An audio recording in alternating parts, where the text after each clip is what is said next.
For over 60 years, the world has been divided into two camps. You are either with the clean-cut geniuses from Liverpool or the gritty bad boys from London. It's the greatest rivalry in music history, but who actually takes the throne of rock and roll? The Beatles changed everything. John, Paul, George, and Ringo exploded out of the Cavern Club and invented the modern pop band. In just 7 years of recording, they evolved from catchy love songs to complex, psychedelic masterpieces that redefined what a studio album could be. Their innovation was relentless. They stopped touring to focus on creating sounds never heard before. Paul McCartney, a vocal vegetarian and activist, pushed melodic boundaries while Lennon brought the edge. They were the sound of the 60s cultural revolution. Then came the Rolling Stones. Mick Jagger, Keith Richards, and the crew were the dark mirror to the Beatles. Steeped in American blues, they were dangerous, raw, and undeniably sexy. They weren't looking to change the studio, they were looking to burn down the stage.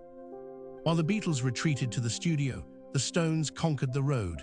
They became the self-proclaimed greatest rock and roll band in the world. Their sound was dirty, driven by riffs and swagger.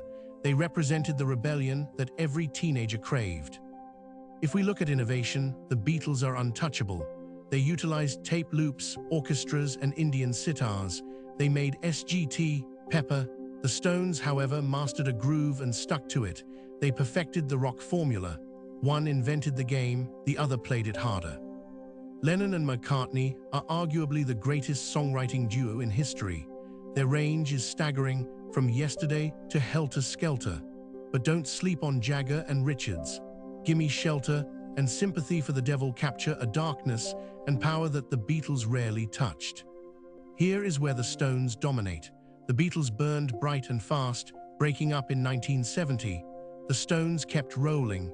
They toured for decades, filling stadiums well into their 70s. They proved that rock and roll isn't just a young man's game, it's a lifestyle. The Beatles didn't just reflect culture, they directed it. Haircuts, fashion, spirituality, they led the way. The Stones influenced the attitude. They created the archetype of the wasted rock star.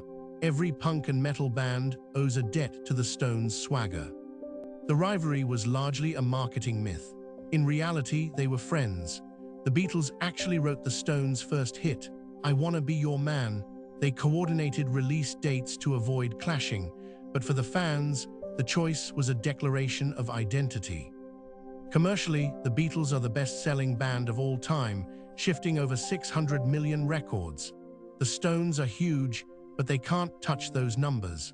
The Beatles achieved more in 8 years than most bands could in 80. However, there is an argument for cool. The Beatles became safe, beloved by grandmothers everywhere.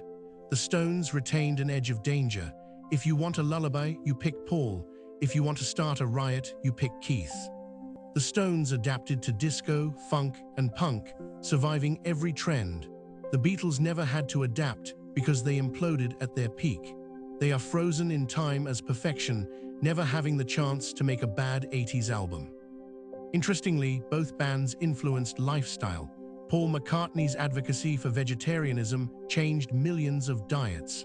The Stones' influence was, let's say, less health-conscious. One promoted life, the other promoted living on the edge. So who is greater? The Beatles are the brain, the Rolling Stones are the loins. The Beatles are the architects of music. The Rolling Stones are the laborers who built the house of rock. You need both for the genre to exist. If you prefer melody, harmony, and studio wizardry, the Beatles win every time. If you prefer grit, blues, and live energy, the Stones take the crown. It is the difference between a perfect painting and a wild night out. Ultimately, both bands conquered America and the world, cementing the UK as a musical powerhouse. They are the two sides of the same coin, the yin and yang of British culture that will never be replicated. But you can't sit on the fence today. We want to know, are you a Beatle person or a Stones person?